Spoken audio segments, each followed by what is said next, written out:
Hatchet by Gary Paulsen, Chapter 3.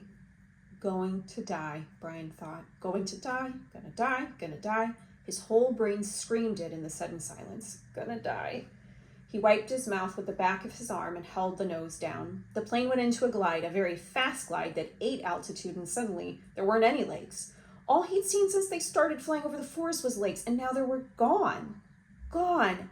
Out in front, far away at the horizon, he could see lots of them. Off to the right and left, more of them, glittering blue in the late afternoon sun. But he needed one right in front. He desperately needed a lake right in front of the plane, and all he saw through the windshield were trees, green death trees.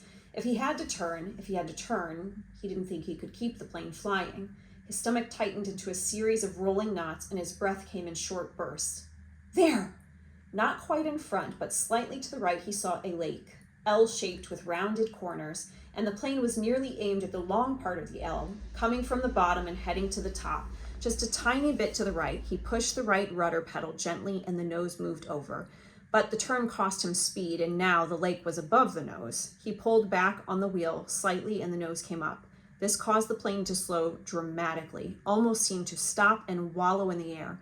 The controls became very loose feeling and frightened Brian, making him push the wheel back in. This increased the speed a bit, but filled the windshield once more with nothing but trees and put the lake well above the nose and out of reach. For a space of 3 or 4 seconds, things seemed to hang, almost to stop.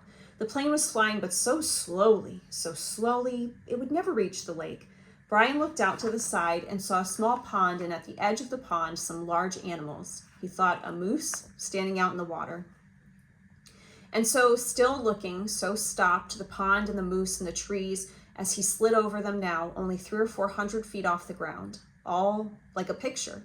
Then everything happened at once. Trees suddenly took on detail, filled his whole field of vision with green, and he knew he would hit and would die. But his luck held, and just as he was to hit, he came into an open lane, a channel of fallen trees, a wide place leading to the lake. The plane committed now to landing, to crashing, fell into the wide place like a stone, and Brian eased back on the wheel and braced himself for the crash. But there was a tiny bit of speed left, and when he pulled on the wheel, the nose came up, and he saw in front of the lake, the blue of the lake, and at that instant, the plane hit the trees. There was a great wrenching as the wings caught the pines at the side of the clearing and broke back, ripping back just outside the main braces. Dust and dirt blew off the floor into his face so hard he thought there must have been some kind of explosion. He was momentarily blinded and slammed forward in the seat, smashing his head on the wheel.